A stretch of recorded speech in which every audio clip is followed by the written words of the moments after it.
Okay, Tish, do you want to go ahead and Yes. let's go for another trivia? All right, so here is the next question.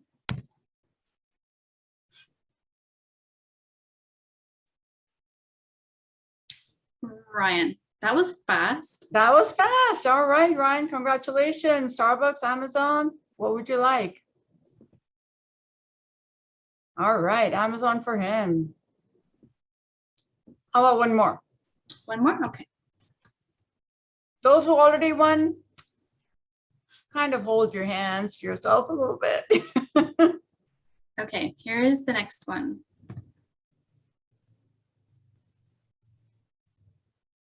Giselle. All right, Giselle got it. Sirs. All right, Giselle, Starbucks, Amazon, what would you like? I'll just say it, it's faster. Yeah. Amazon, please. Okay, Amazon for Giselle. Congratulations. Okay.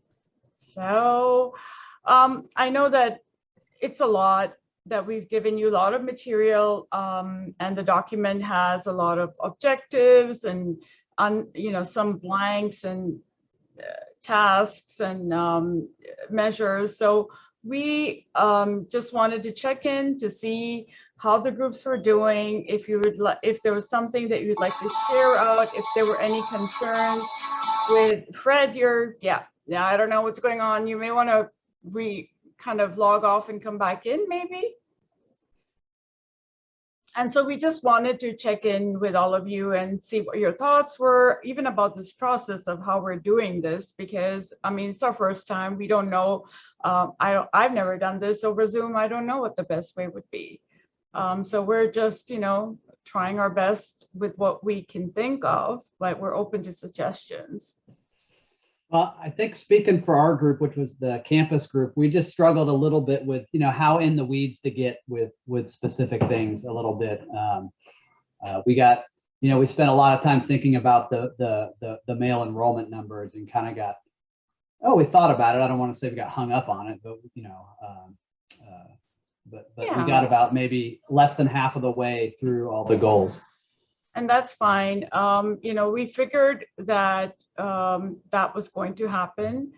But what our hope is that this is triggering more questions. You may want to see more data that you can ask us for. You may have more thoughts of how you think, which direction we should go. So that's what we're trying to do here. And if we're not able to get done with this reading, which we kind of have a feeling that it's a lot, we will try and reconvene again. We will figure this out. Like we said, we're going to try to keep this a little bit fluid. We can't set things in stone, not with a strategic plan. So anything else anybody else would like to share? Yes, Vicki. I just want to say, we were in the group with the community and business and also educational institutions. It was brutally honest and very transparent with what the schools told us and also what the business people were telling us. I think the next step for that group, or that, I don't know about the other people, but I think it'd be worthy of having some good table talks where we actually bring different people like board members and business people and different educators and kind of at the same table, like have a sprinkling of different people at the same table and have the data, whatever they collected, whatever data you collected, and then have a report out and then dialogue about it. Because I mean, there was some really pretty strong opinions about some things that were really totally right on the nose that we've been hearing for a long time. And I think it would be worthy of having those cross-pollination of those different groups coming together and really healing that focus and doing a real strategic planning with internally. And Right. Then from that, I think you can really get the real thread of what they're trying to say, because I took it to heart and I think it was really valuable information. As George, I don't know if George is back in with us, but I think he can attest to that. It was good. Rebecca, are you there? Did you go to the other meeting? I know we lost a lot of our groups, so. Yes, and I figured because our meeting kind of overlap with a We've couple of crossed over. other meetings and interviews that were scheduled. So, you know, we are trying to do the best we can with what we have. We're doing a great job. Yes. Okay, so Mike is saying, can Vicky share some of what was said? You know, some of it was just transparency that, you know, that we become very able to provide what they're saying that they need, and understanding that and being able to meet those needs, you know. And make also, the other thing that came up was about our system is very convoluted, as far as very difficult and very challenging for people to get through, to pick a class or to have a class or to know how to do a class or how to navigate our system. That came out on several conversations. There was a lot of stuff, but it wasn't, I think the big thing is that came through that was very healthy. And I think that you're doing a great job, Kamal, you and your team. Strategic planning is never easy. It's very uncomfortable if you do it the right way. And the questions lend themselves to those kind of discussions. And I think once you gather the data and then put that out there, and then people it's not just a document, it's actually something that we have those courageous conversations of.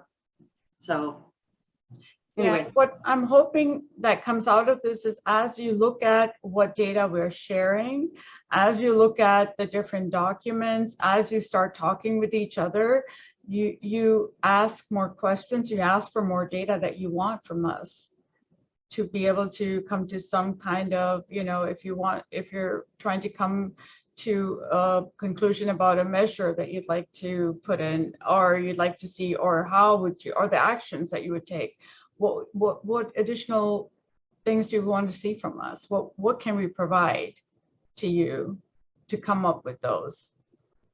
The blanks that we're asking you to help us fill in, what can we provide? And again, you know, I come with a handicap that I've not been here long enough, so it's really hard for me, and I'm really depending on all of you to ask those questions so I can provide that information to all of you. Kamal, just to add to what Vicky said, because I was in the group with her, and I think I've had 8 years of working very closely with Majestic Junior College and the work that I do.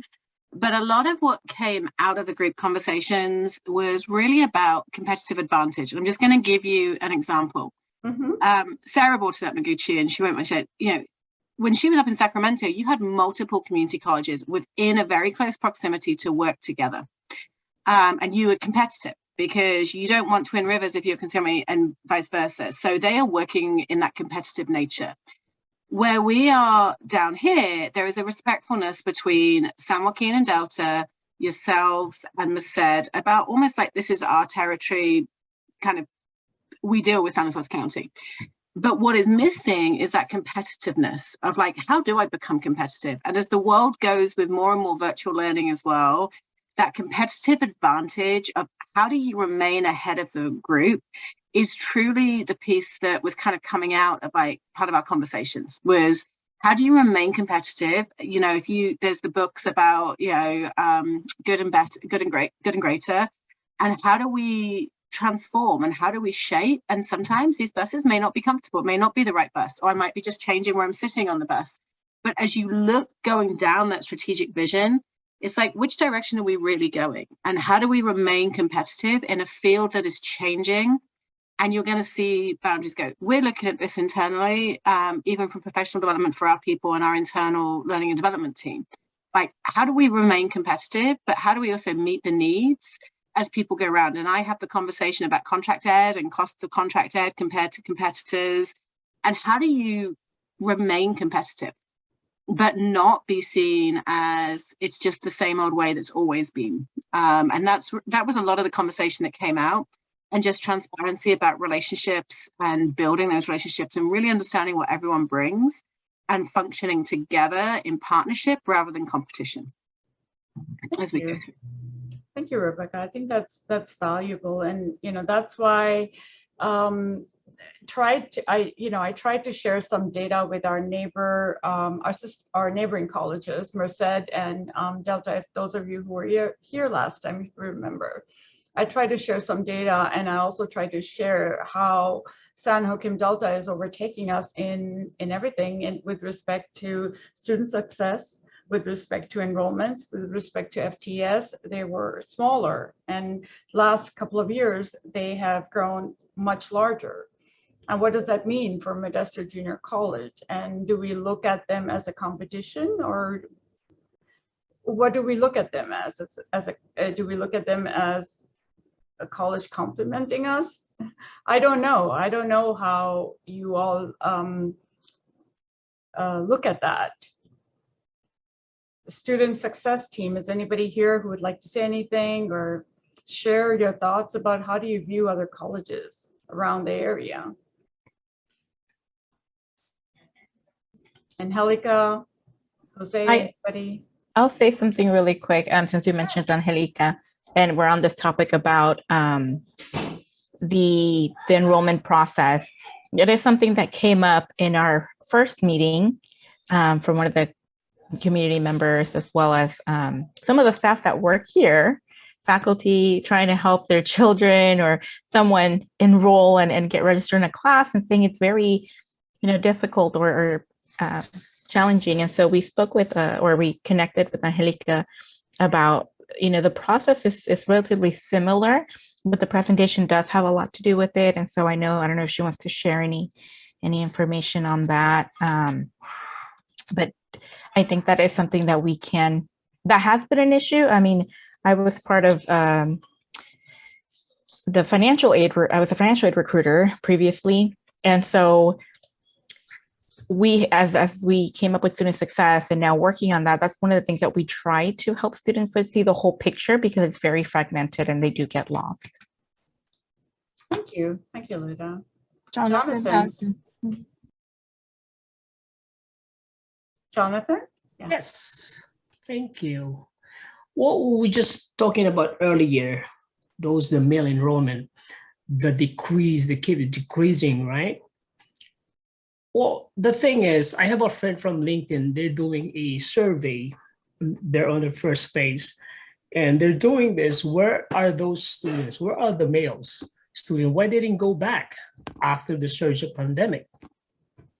And one thing they realized that most of them, 7 out of 10, stay home learning this online space. There's so many certifications, do-it-yourself, done-for-you courses just to get into online space to make money. In other words, side hustles. During the surge of pandemic, Google opened up a free certifications, say for example, the Microsoft Excel specialist. Some colleges, before and after and during the pandemic, they charge nearly $400 for a course. And we have community educations. Why not get that students back to us, bridging the gap? The community education can provide professional skill development for individuals and businesses, cutting edge, rigorous and relevant career in technical educations. We have that. Prepares our youth and adults for a wide range of high wage, high skill, high demand careers. In the surge of pandemic, like I said, those are in demand. So they tend to stay and learn those processes and learn them, just hoping to make money and replace their 9-to-5, replace their educations. And if we can get them back, and then all we need to do probably just customize our options. Options, I mean, is training and develop to meet the specific needs by customizing objectives of our college. And the time, content, budget, audience, and locations are few of the variables considered when tailoring the training. And customizing training, I came from a business sector. As I see it, it's include all your costs, instructor fees, manuals, programming, curriculum, facilities, certificates, consultation, and can be provided in the preferred convenience of our students. Use that money that we got from that COVID help in a way that when the student get that, they have the opportunity, the luxury of sitting in a classroom, not just by doing by themselves, done for you. They spending hundreds of dollars doing that. It's a done for you, do it yourself, but you still have to few $100s. Why not get them back and open up a course like that, similar to that?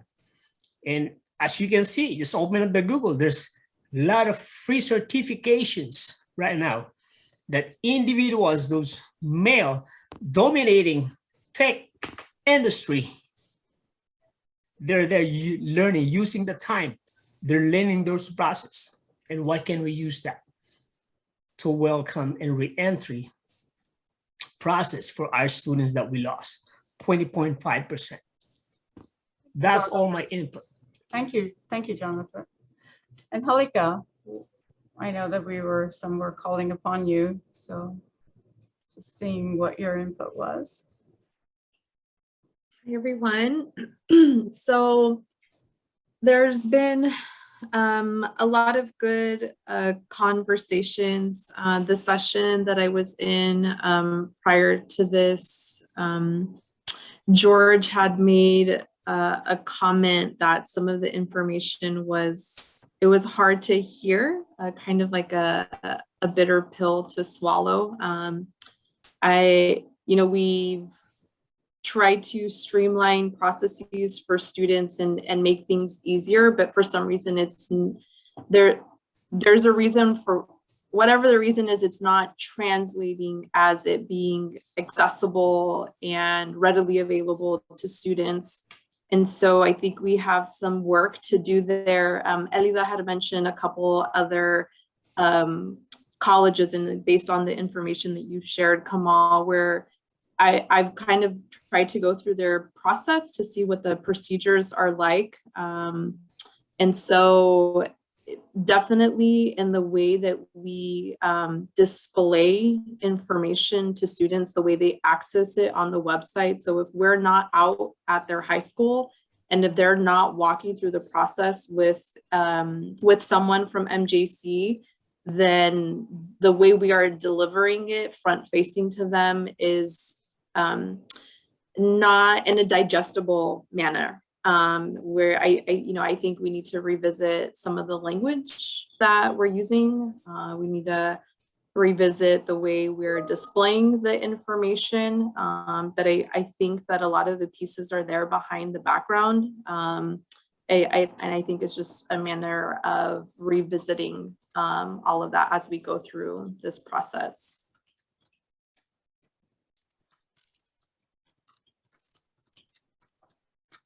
Thank you, Nalika. I appreciate that. I think another thing that we need to think of is that, whose responsibility is it to make that change? Is it purely IT where the change needs to come from? If we're hearing that that our process of registration or even guiding students needs to, or our website needs to change, who is responsible for that? Who would work on that? And that's something that we need to discuss. And again, with all of you here, what are your thoughts on that? Because I know that we've heard this over and over again. A lot of people have said that try registering for MJC yourself. Even being an employee is so difficult. Even if you're, an educated person with a master's degree and an employee, and you still have a problem. Yes, Emmanuel. Yeah, thank you so much. I wanted just to jump in with this question. And I think, of course, like a website could always be more intuitive and an application could be made more simpler.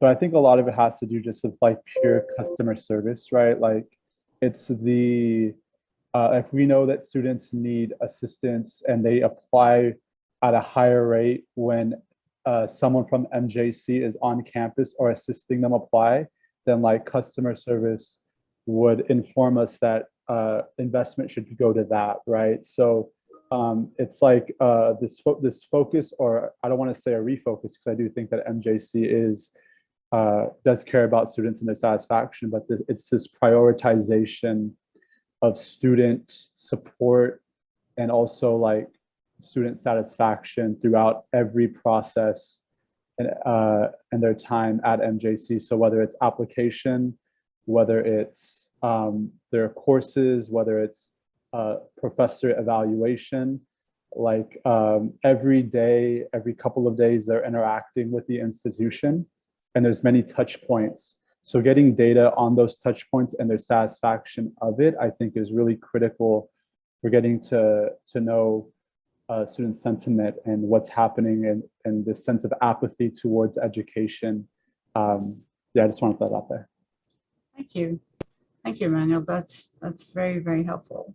Kamal, there's one more thing I wanted to add to that. And Emmanuel was in the last group that I was in when we started today. And I think if there's one takeaway that I have from today is that we need to involve the community that we serve and what we're putting out there, whether it's the website, it's a service, it's a platform.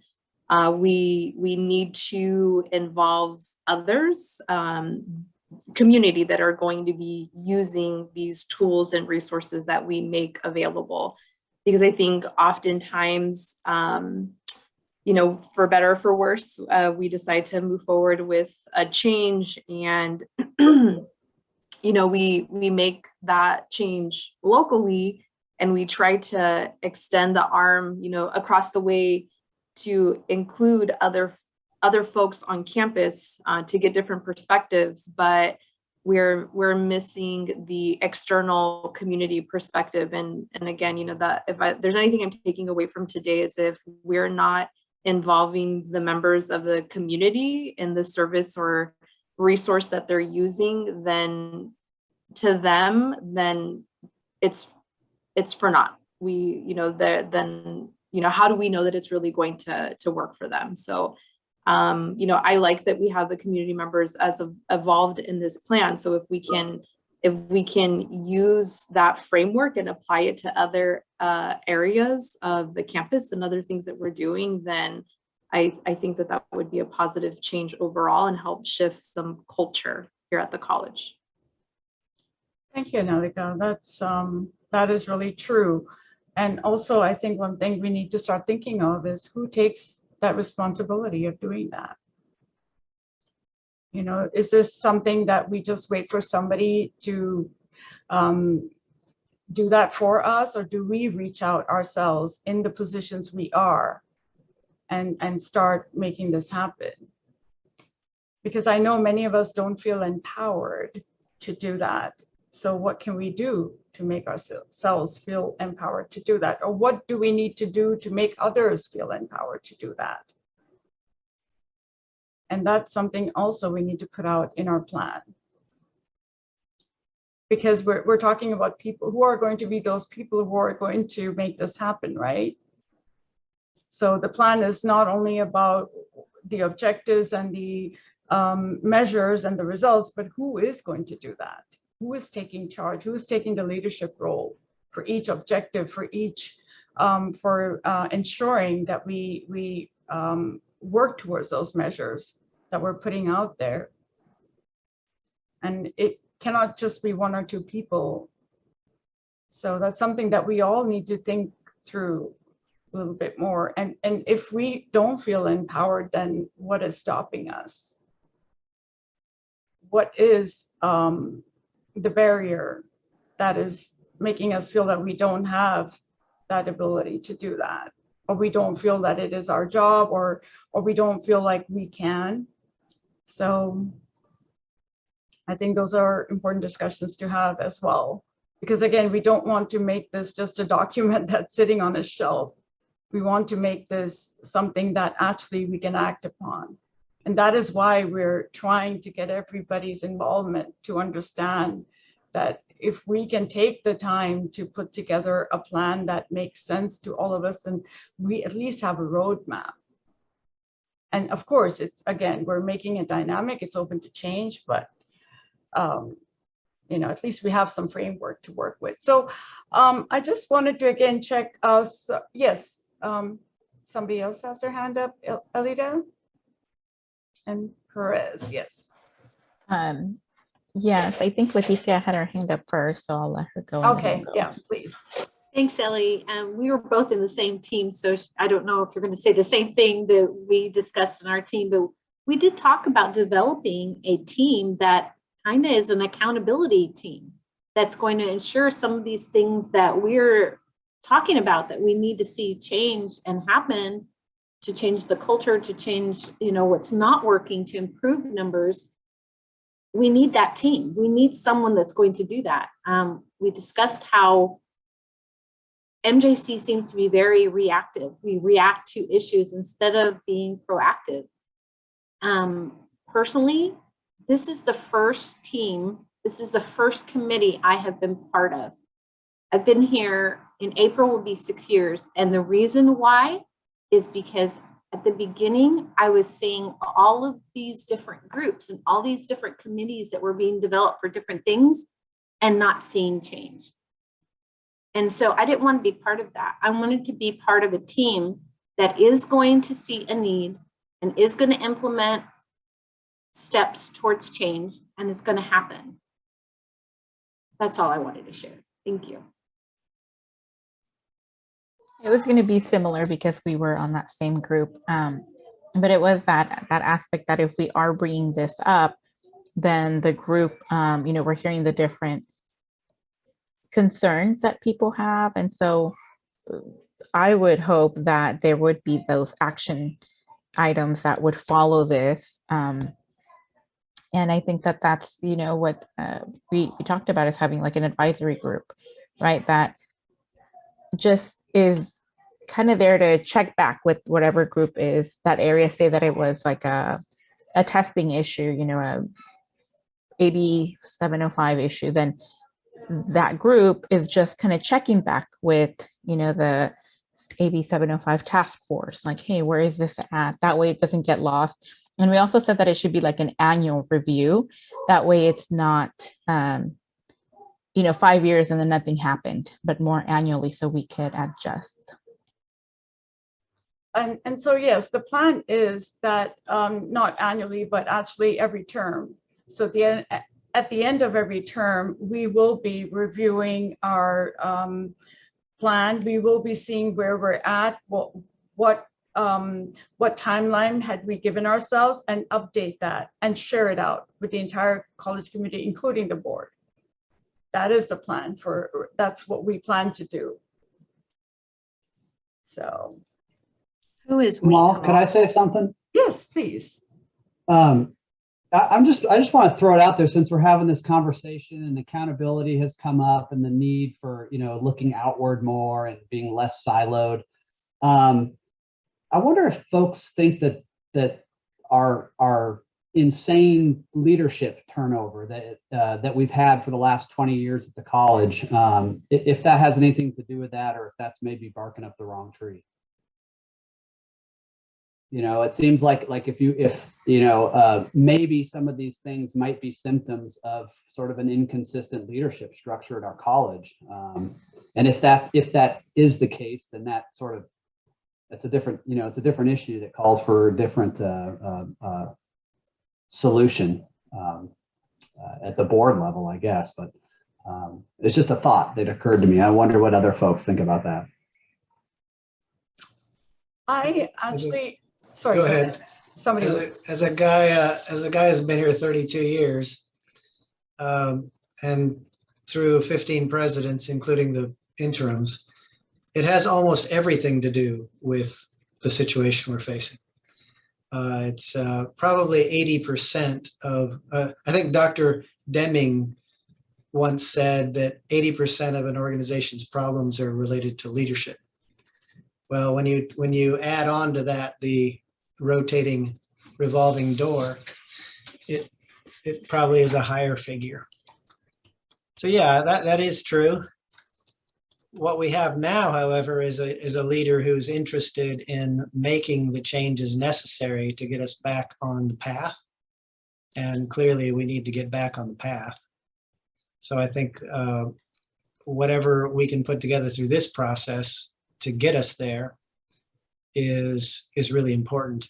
I would recommend for each strategic direction, having an actual strategic direction task force or group or whatever you want to call it, whose charge is to put the details on the plan and then help to bring in the individuals who will be completely responsible for making the plan happen, whether it be those individuals themselves or a group in addition to those individuals.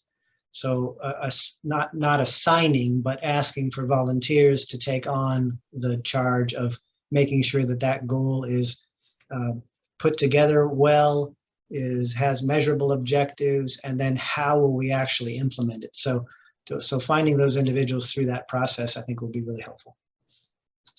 I completely agree with you, George. And also what, both of you said is that, yeah, the change in leadership definitely, I'm sure, has a huge part to do with morale, motivation, and direction, right? Which direction is the college going? And also everybody's ability to know whether, again, the feeling of whether you're empowered or not.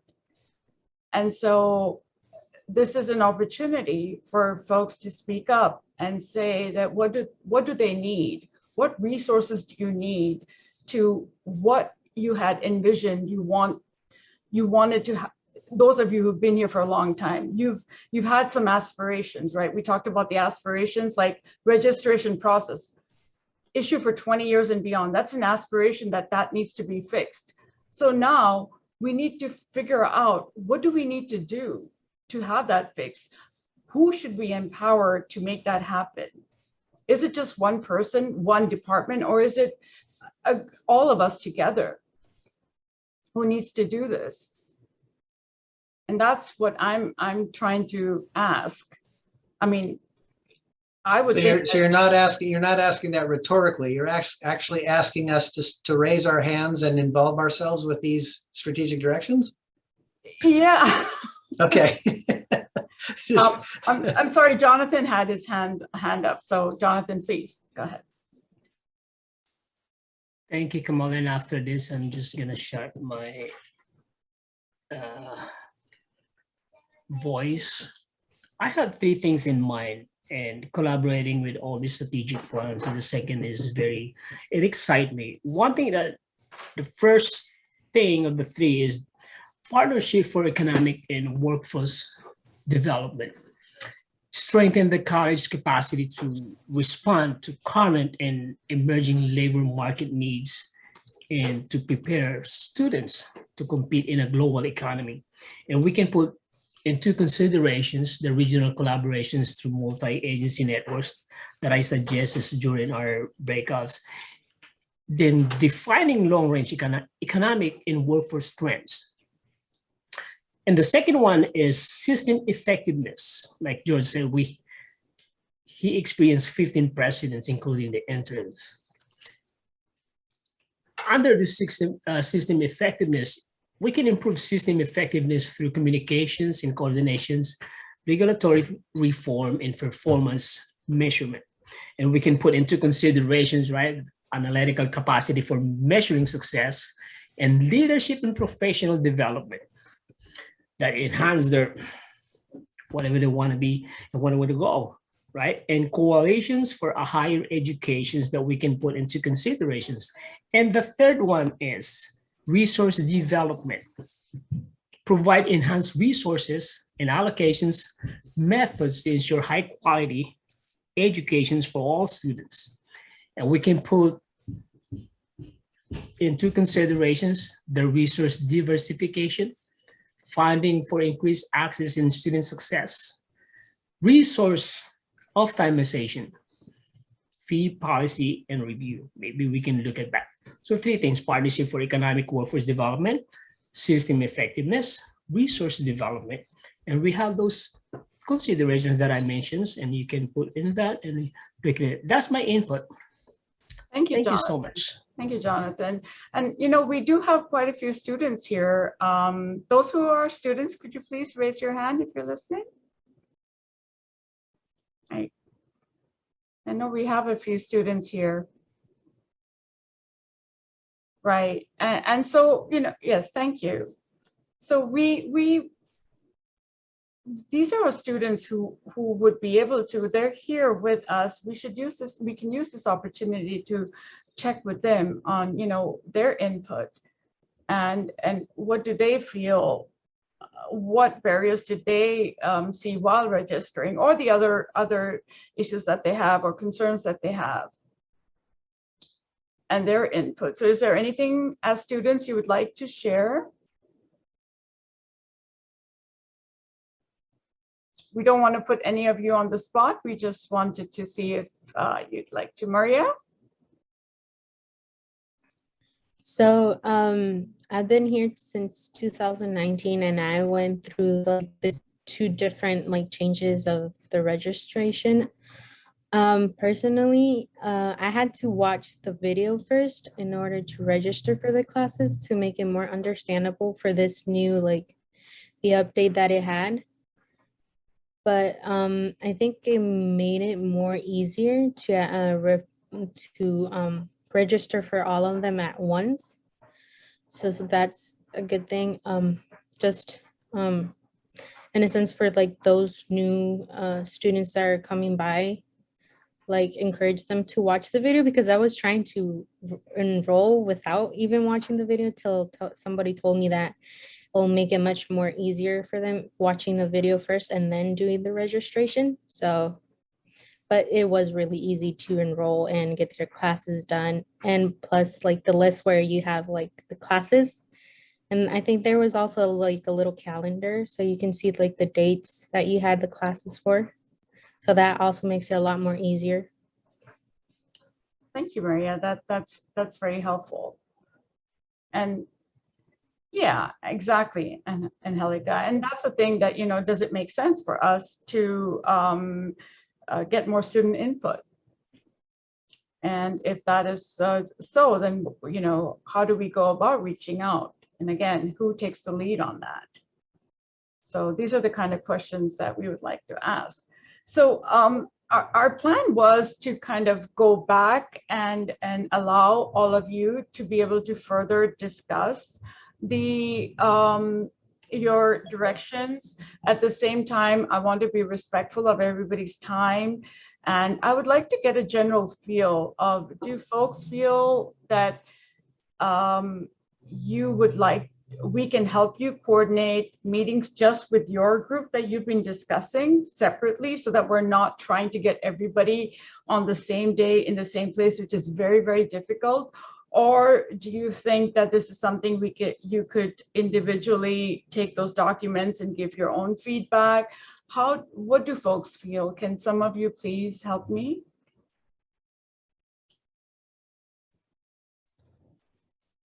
We were thinking in our group that there would be a small group that would take the work that we began in the breakouts and put further meat to that. And then bring it back to the group either through email or whatever process we might use, so to get a confirmation. Are we on the right track? What would you add? What would you change, et cetera? And then finalize the actual document of each goal, each objective, each action strategy, et cetera. So just get that job done with a small group starting it off, and then to the larger breakout group, and then finalize and confirm the final document. Okay, so if I'm understanding it correctly, would you want us to help coordinate a meeting for the smaller group than the larger group?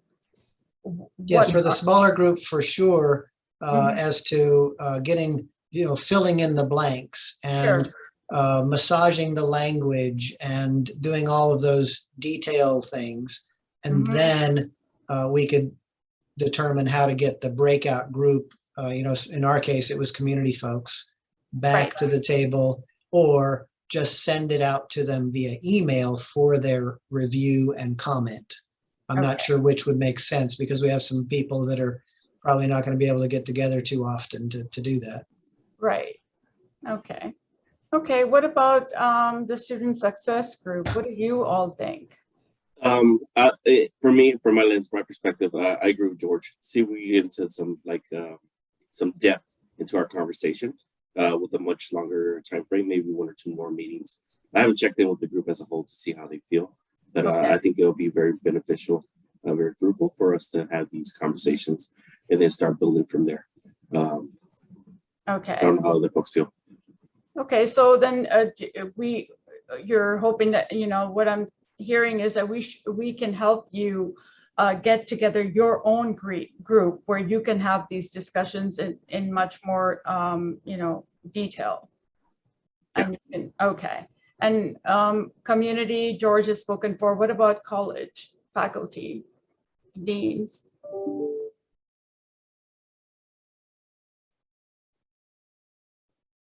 Rob, Curtis, Aisha, anybody who was in the Jillian, who was in the college? Can anybody help? Well, I was there. Noah, yes. We could certainly use more time, I think, to go through it, whether that's today or another time.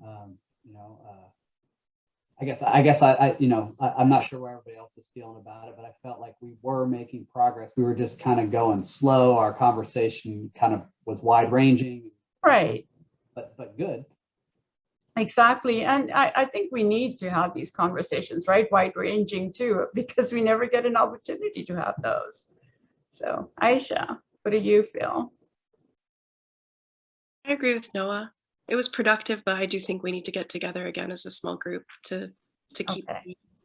Now, knowing that, finals are coming and then I know faculty is off, what do you think, in your opinion?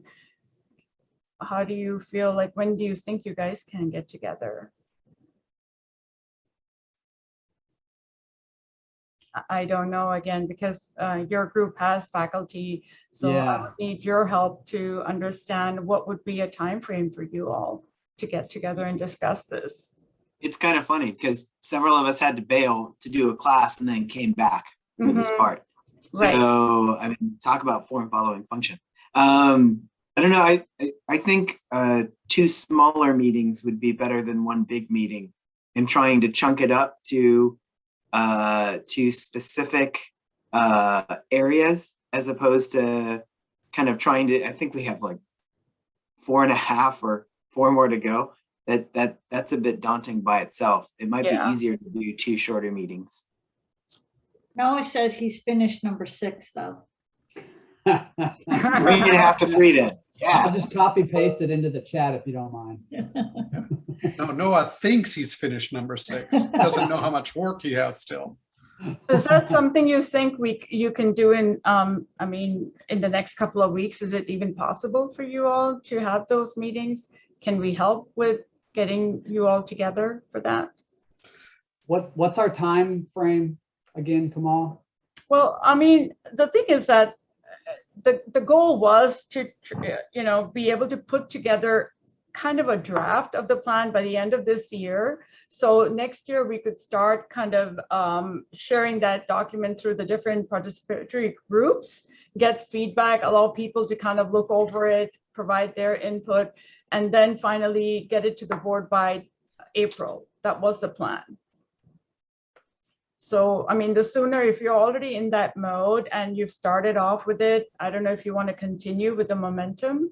My guess is that for this particular group, most of us could do it on a Friday. I feel like that. No, Rob's shaking his head. No, I should. No. Okay. You don't need me though. If you guys are all good for a Friday, then text me what it is you're doing.